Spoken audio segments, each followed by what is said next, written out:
시편 80편 1절에서 7절까지입니다. 시편 80편은 에브라임, 므낫세, 베냐민 지파가 주축을 이루고 있는 북이스라엘, 아수르에게 멸망할 때 그때 상황을 회상하면서 하나님 앞에 드리는 기도입니다. 시인은 두 가지를 얘기합니다.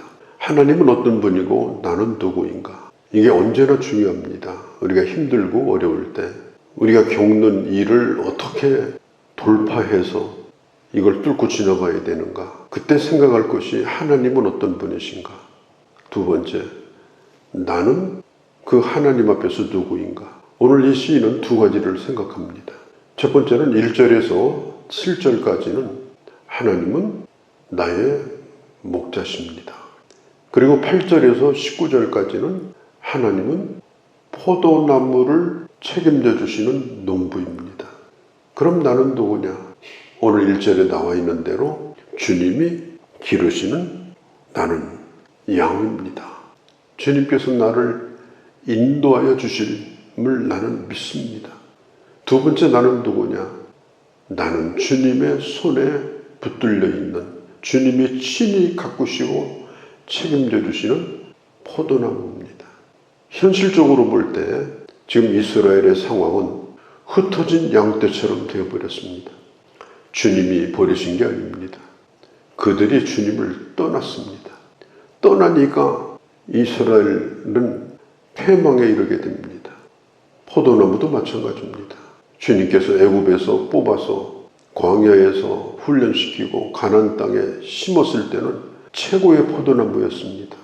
얼마나 잘 자라고 열매를 맺고, 그런데 얼마 되지 않아 가지고 이게 잡종이 돼버린 거예요. 그래서 나중에는 이게 포도밭인지 잡초밭인지 알 수가 없어요. 시인은 말합니다. 하나님, 이 포도원이 다시 회복되기를 바랍니다. 오늘 시편 이 80편의 내용은 이런 내용을 담고 있어요. 하나님은 우리의 목자십니다.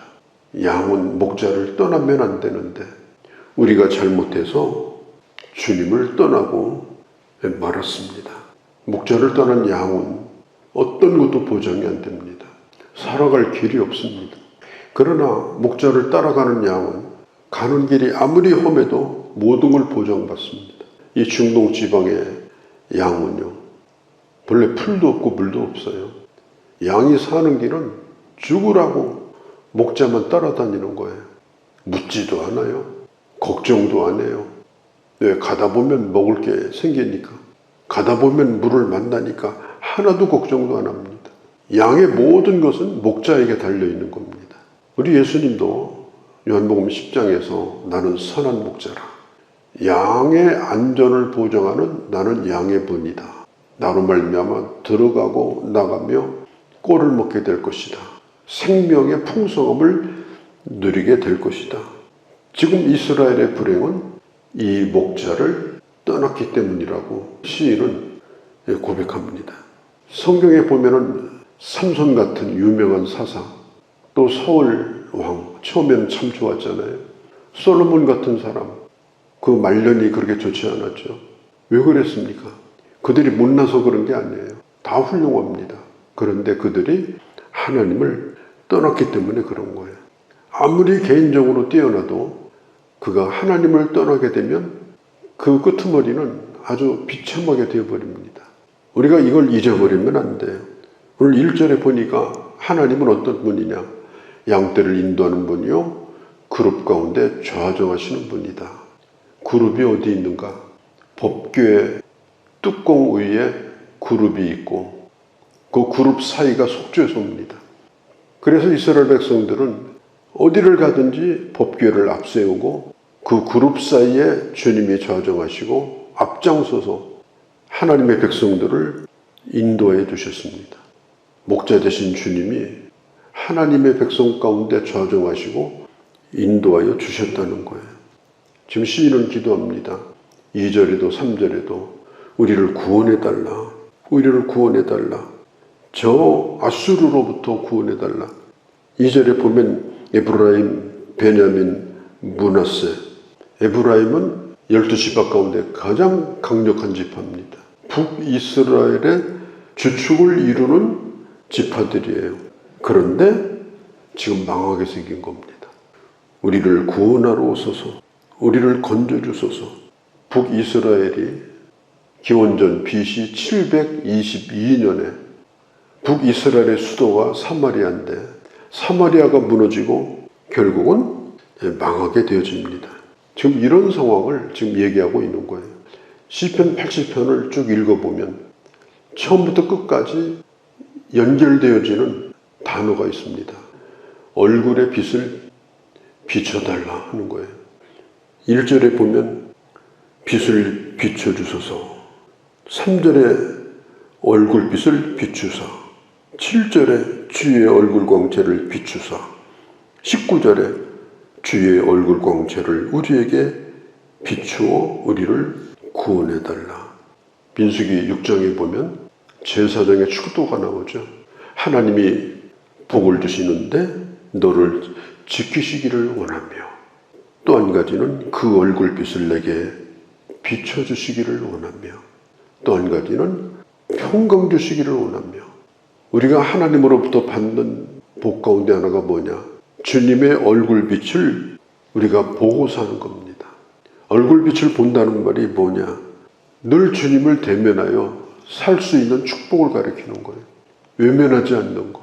우리가 주님으로부터 외면을 당하면 그때는 모든 것이 다 끝나버립니다. 해가 지는 것하고 똑같아요. 캄캄합니다. 그 앞에는 그늘만 있을 뿐이에요. 주님의 얼굴빛이 끝나게 되면 은혜도 끝납니다. 기쁨도 끝납니다. 중요한 것은 뭐냐면 얼굴빛을 비춰달라고 오늘 시인은 80편에서 4번이나 강조해서 계속 구하는 겁니다. 나를 잊지 말아 주십시오. 얼굴빛을, 은혜빛을 비춰주십시오. 주님과 관계가 끊어지지 않도록 해달라. 그걸 구하고 있어요. 4절에 보면 지금 하나님은 이스라엘을 향하여 진노하고 계심을 알 수가 있습니다. 노하심. 특별히 뭘 노하고 계시냐? 4절에 기도에 대하여, 주의 백성의 기도에 대하여 어느 때까지 노하시리까? 기도를 안 들어주시는 거예요. 기도할수록 하나님께서 더 화를 내시는 거예요. 기도하지 말라는 거예요. 안 들어줄 거니까. 이 기가 막힌 일입니다.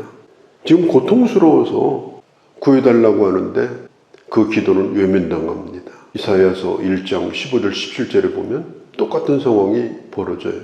하나님께서 왜 우리의 기도를 듣지 아니하시는가? 성경은 말합니다.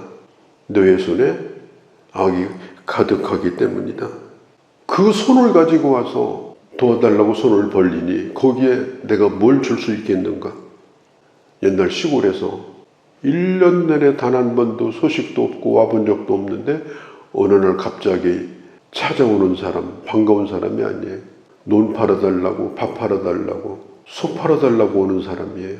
그런 형제를 두고 그런 아들을 두었다면 그 얼굴만 나타나면 가슴이 철렁하죠. 좋을 때는 뭐 자기 맘대로 살다가 힘드니까 하나님 앞에 나와서 도와달라. 온갖 소원을 다하면서 하나님이 기뻐하시겠습니까? 중요한 것은 뭐냐면 기도의 일상화입니다. 좋을 때도 하나님 앞에 끊임없이 기도하고 힘들 때도 기도하고 기도의 일상화. 그런 가운데 뭐 문제가 터져도 주님 앞에 구하는데 아무 문제가 없어요. 왜? 늘 해왔던 기도니까.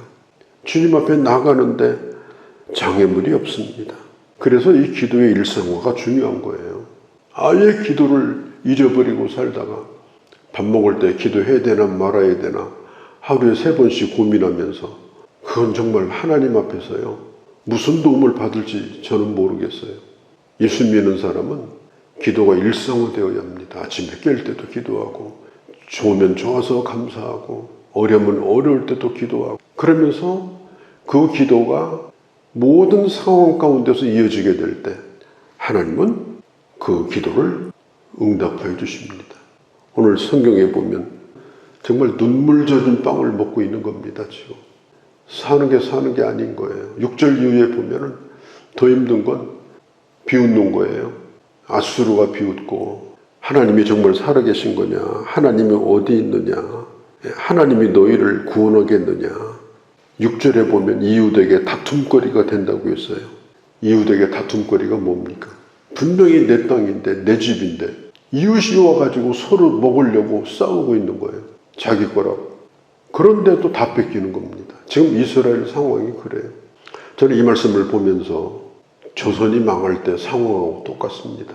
고종이라는 왕은 러시아 공사관에 가서 한 1년씩 묵고 숨어있고, 러시아도 먹으려고 그러고 일본도 먹으려고 그러고, 청나라도 왕비와 손을 잡고 조선을 먹으려고 그러고, 이제 영국, 미국에서도 강화도 앞에 배대고 먹으려고 그러고, 이 조선이라는 나라가 임자 없는 땅이 돼버렸어요.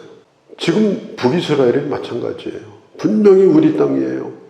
우리의 주권이 있었는데 지금 서로 먹으려고 이웃 사람들이 와서 다퉈요. 자기 거라고. 하나님을 떠난 인생, 하나님을 떠난 나라가 어떻게 되는가 하는 것을 북이스라엘 역사를 통해서 보게 됩니다. 지금 이 시인은 또 한 가지를 회상합니다. 그것이 뭐냐? 하나님이 우리의 농부가 되셨다는 겁니다. 하나님이 우리를 애굽에서 뽑아서 가나안 땅에 심어주지 않았습니까? 8절에서부터 말씀이 계속됩니다. 지파마다 아주 골고루 가나안 땅에 심어주셨고, 처음에는 얼마나 농사가 잘 됐는지 막 담 넘어가지고 주렁주렁 포도가 열렸습니다. 사실 그랬어요.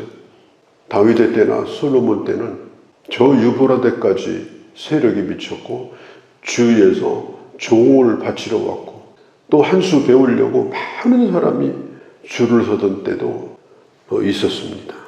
그런데 오래가지를 못했어요. 다 짓밟히고 말았습니다. 지금 이 시인은 말합니다. 다시 회복시켜달라.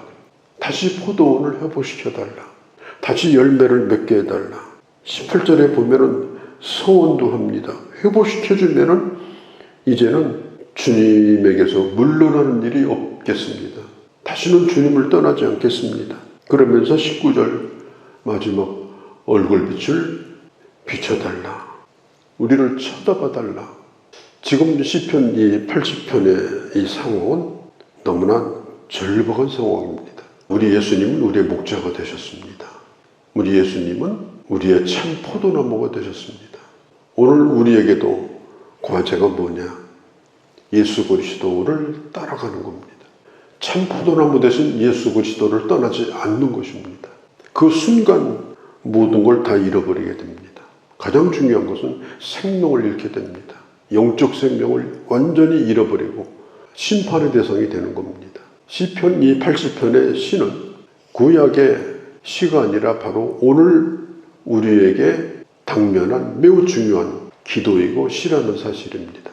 오늘 이 말씀을 우리가 깊이 생각하고 정말 푸른 초장과 풀밭에서 주님이 주시는 은혜를 풍성히 누리고 때를 따라서 열매가 끊이지 않는 그런 풍성한 영적인 삶, 또 우리의 일상의 모든 삶, 하나님과 바른 관계 속에서 그런 복을 누리며 살게 해달라고 기도하고 또 하나님 앞에 결단하는 그런 귀한 시간이 되어지기를 바랍니다. 거룩하신 우리 아버지, 오늘 시편 80편의 말씀을 저희가 들었습니다. 주님과 우리와의 관계는 끊을래야 끊을 수 없는, 떠나서는 안 되는 그런 관계임을 저희들 확인했습니다. 주님만 믿고 따라가게 하옵소서. 그리고 주님 안에 굳게 붙어서 그 생명으로 풍성한 열매를 맺으며 살아가는 그런 저희가 되게 하여 주옵소서.